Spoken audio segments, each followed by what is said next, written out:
If you are someone who does worry, and if you have time, you can do yoga asanas before you sit. And then the more yoga asanas you do, the more you'll find you'll be able to sit with more ease. You'll become healthier, happier. And then we start to introduce various concepts depending on your needs. We can introduce these Buddhist concepts of the Four Noble Truths to better manage your stress or worry. We can introduce these concepts of transcending into meditative states where we develop the ability to witness and understand the mind, exactly like we were talking about in the Buddhist context, but it's done in a very different way. In the Patanjali Yoga Sutras, they talk about pratyahara. It's practiced in a little different concept, the way you were talking about in the Buddhist text. It's more designed to get you into those very deep, peaceful states where you can come into that state of being, or I like to use it as highly aware states, or you're tuning into your individual consciousness or your soul.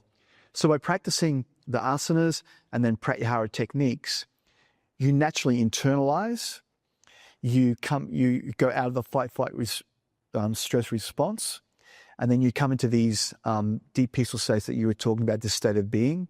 I would use more the concept of a highly aware state, where you become sakshi, or the seer, the witness of your mind, and you just observe and watch from this place.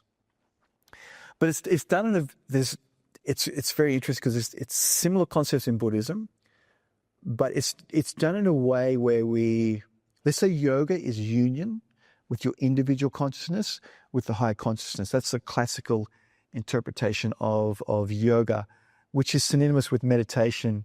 So in the classical sense, yoga is meditation. Yeah, it's so on that topic there, for us to come and to experience deep meditative states, yes, on a higher concept level, it's about union. But for us to experience that union, we separate our body from our individual consciousness so we can tap into these states we're talking about. And that is achieved by realizing we saturate our senses on the body. And what we do is we contemplate on that we have a physical body as we're focusing on the breath, the same concept. So what we do is we realize that we have a body, which is our physical body. We have ears and we can hear sounds, but there's something different that is separate to the sounds. It's separate to our physical body. So when we practice these techniques, we tune into this separate entity that is not our body, it's not our mind, it is this pure awareness. And this is where we have these really amazing deep meditative states. And then we can introduce, if you wish, classical analytical meditation techniques.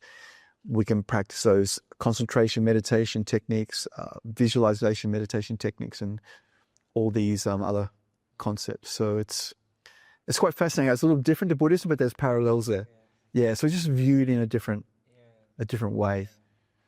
Especially this practice helps to go into a state of equanimity, so where we can really watch what is happening to the body, what is happening to the mind, and then we are having this view. This is happening, the sensation that is happening to the body, thoughts are happening in the mind.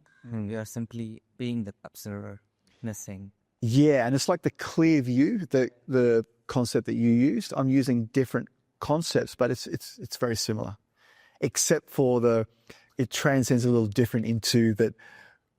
The Buddhists don't talk so much about the individual consciousness and the Atma and the Brahma. Brahma is the ultimate reality, the cosmic energy and things like that. So in Buddhism, they don't really talk about stuff like that, but there are parallels with our Atma, our individual consciousness.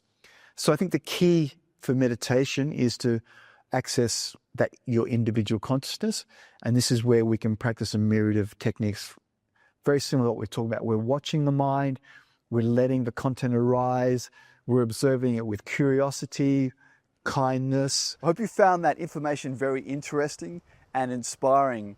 And if you're feeling the calling to deepen your own meditation practice and take a deeper dive into these techniques, Or perhaps you might like to turn your own passion for meditation into a new exciting career. Then there's a link in the description with a free video training on how to become a confident, certified meditation teacher, even if you're new to meditation. It's a fantastic resource for anybody wanting to deepen their own personal practice and guide others on a journey of deep healing and transformation.